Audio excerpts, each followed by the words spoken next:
Hello everyone, this is Ms. Gutzel speaking, and in this video, we are going to examine icon set number 10 in the Google Docs series.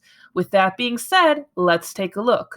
So, icon set number 10 is way over on the right-hand side of the document, and it is labeled as clear formatting. So when I highlight a part of my document that is in a particular formatting style of Times New Roman font, size 13, when I click on that icon, it reverts the text back to the initial setup for all Google Docs, which is the font known as Arial and font size 11. So this way, if you ever need to clear the formatting for a particular part of your document, you know how to do so in an easy fashion. So, thank you for watching, and I hope this video helped you grow in your knowledge of technology.